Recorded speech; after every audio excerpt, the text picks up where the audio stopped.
So back from our 2-week trip up to the northwest into Seattle, we took, like I said, our trip up to San Francisco, stayed around there, then drove up to Portland, stayed around there for a little while, went up towards Seattle, had a stop at Mount St. Helens, which I'd completely forgotten about the fact that had happened. I guess I was so young when that happened, because it was in 1980. I guess if you lived over here you would have known more about it, but just the devastation of that volcano explosion. Took some photos of the area. We couldn't get right up towards the volcano. They had a new visitor centre being built, but it wasn't ready. It was going to be ready the day that we got back down to Southern California. So that's a bit of a bummer. Continued on up to Seattle, a couple of days up in Seattle. The hotel was really well placed, that my wife had found. It was walking distance to some of the tourist attractions there. Of course, Seattle being Seattle, the weather got bad and we didn't get to see much. Like when we were going to go under the Space Needle, the clouds just came in, the mist and the fog and the rain, and it wouldn't have been worth the money to go up there. To be honest, to me, it wouldn't have been worth it. I didn't want to go up and just say, yeah, I went to Seattle, went up the Space Needle. Went to the EMP Museum, that was excellent. Anybody who's into music and modern pop culture, highly recommend you go there. If you're ever up in Seattle, that was excellent. And we still didn't get to look at everything in there. We were there for a few hours until closing.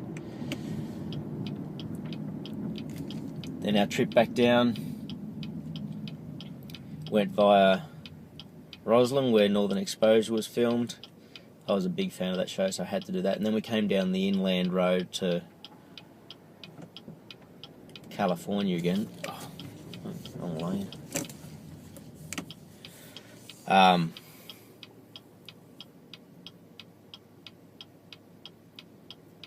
Yeah, came down the inland road, down the Highway 97. Basically spent a whole day driving back down through Washington. It was a slower trip. Speed limit wasn't so high, but it was a lot more scenic. And so many wind farms. I don't know why Australia just complains or argues against making them. Sure, let's look across the landscape and see a whole stack of big windmills. Oh, what an eyesore. It's going to ruin my view.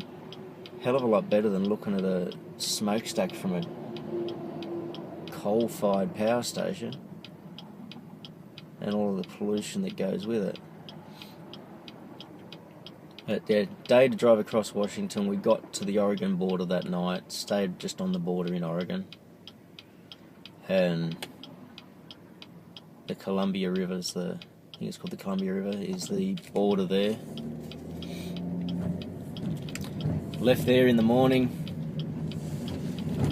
Another day to drive across Oregon and down towards... We got into California. We were going to stop at a town called Weed, but we were there by before 5 o'clock, so we just kept going, got all the way down to a city called Woodland in Northern California, just near Sacramento.